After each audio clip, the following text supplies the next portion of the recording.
Hey there, my name is Lisa, and if you are new to our channel, we welcome you, and if you are coming back, we welcome you back. I am walking out to my garden.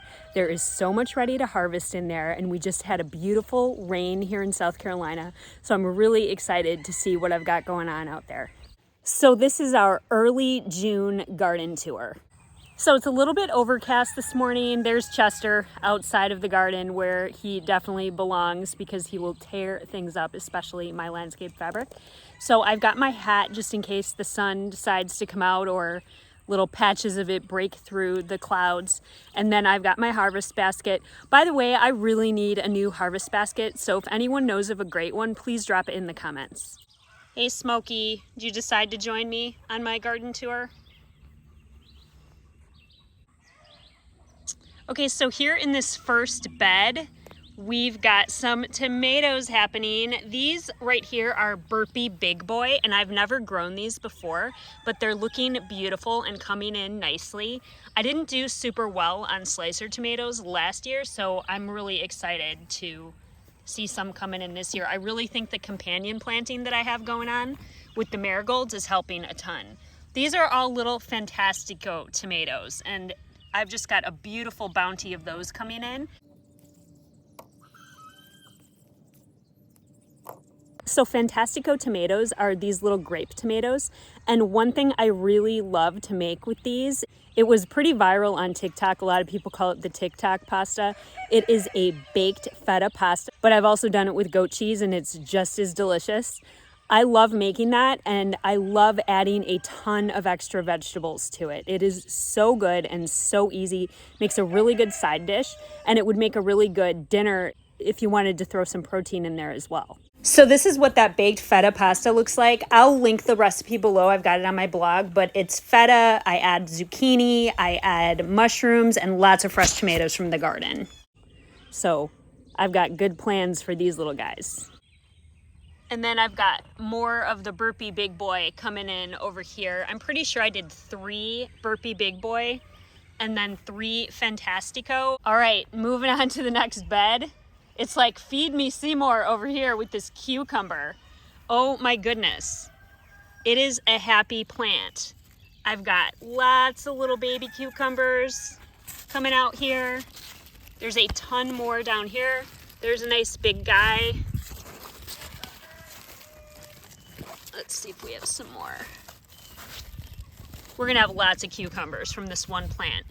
One of my favorite summer salads is cucumber, fresh mint, feta, and watermelon. It's delicious.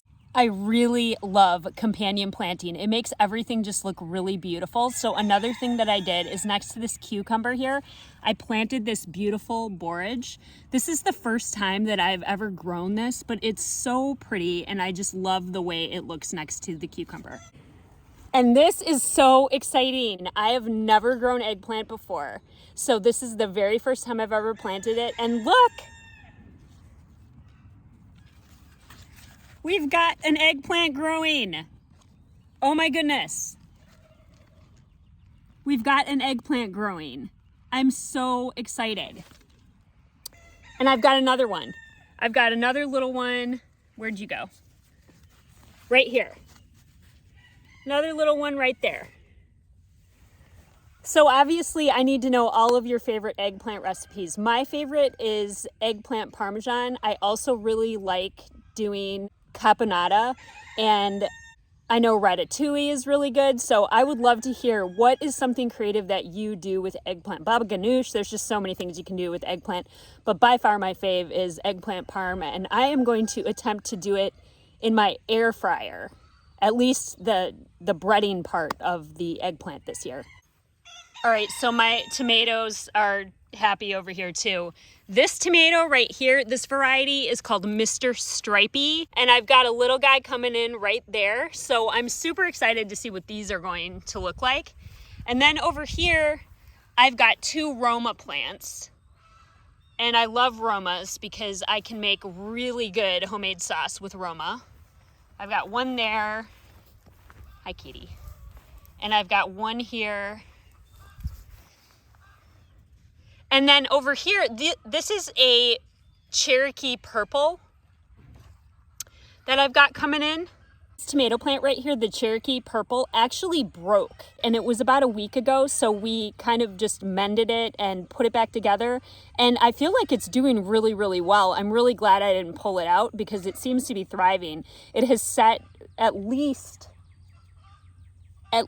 2 fruits since we repaired it, so I think we're gonna be good to go. I think we saved it. This is my variegated nasturtium that I got from my friend Laura at Front Yard Foods, and it is absolutely gorgeous. Look how huge it is.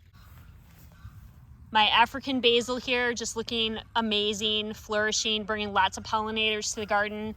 And this is, I don't remember what I planted here, tomato. These two are like, excuse me, bruh.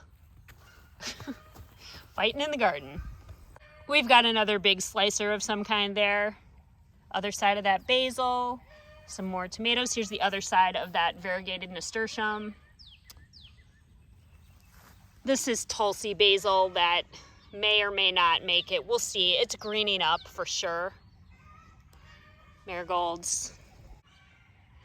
And here's where I planted my zucchini and my yellow squash. Oh, look, we've got a pumpkin. Here I did some cantaloupe and some watermelon. And then this is butternut squash, which I've never grown before. We got this just strip of volunteer pumpkins. And then look, we got a baby pumpkin. So I'm definitely gonna harvest some more of these male squash blossoms so that I can make stuffed squash blossoms in my air fryer again.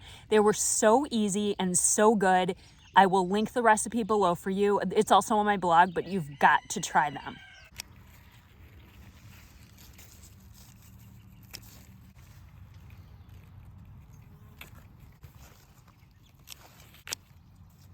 So this is the tomatillo and pepper bed. Okay, so here are all of those beautiful tomatillos I was telling you about. Last time I did a garden tour, I said that I wanted to be able to talk about my sister without getting so sad and upset and talk about the good things. So she came to visit me in Charleston and we had the best food time. And I really express love for people by cooking for them and sharing food for them. And so I made my homemade shrimp and grits for her and she absolutely loved it. And she made her homemade white chicken chili for me. So that is why these tomatillos are so important to me. I am so excited this year because not only am I going to be able to harvest my own tomatillos to make the salsa verde, but I'm also going to have my own onions, my own garlic, my own chicken broth, and my own jalapenos. So I'm really going to be able to make a completely farm to table from scratch white chicken chili, and I know that my sister would think it was the coolest thing and she would be so proud. So these are all, I just have such an amazing harvest here of tomatillos. So many. So I don't know exactly how many jars of salsa verde I'm going to be able to get out of this, but I'm thinking a lot. So I'm not an expert at harvesting tomatillos, but what I do know is that you want to wait until you can feel the tomatillo, and if you feel just air, it's not quite ready. The husks will actually start to break in the bottom, and that's when you know that they're ready to harvest. See how that one's broken off? And that's a nice big tomatillo that's ready. It's also turned kind of brown. And like this one, you can see what they look like on the inside. But most of these that I have on here aren't quite ready yet for harvest. Peppers are looking good.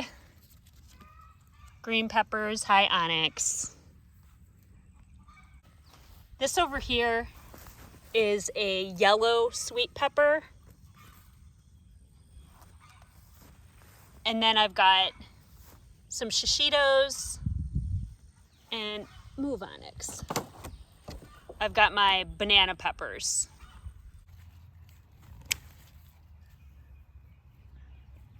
Okay, so this bed behind me, I am super excited about because I've got some absolutely beautiful big slicer tomatoes that of varieties I've never grown before, and they are ready to harvest. So I'm super excited about that. All right, so I've got my marigolds here, companion planting again. Here's Beefmaster tomatoes. These aren't quite ready yet. Oh, bug, you get out of here. But these are Beefmaster tomatoes, and they are coming in really nicely. I've got some little guys here. Oh, I've got some ready to go down there. Look at these beauties. They're so beautiful and nice and heavy. First big beautiful slicer of the season. Oh my goodness, I'm so excited. I was not able to grow a tomato this big last year.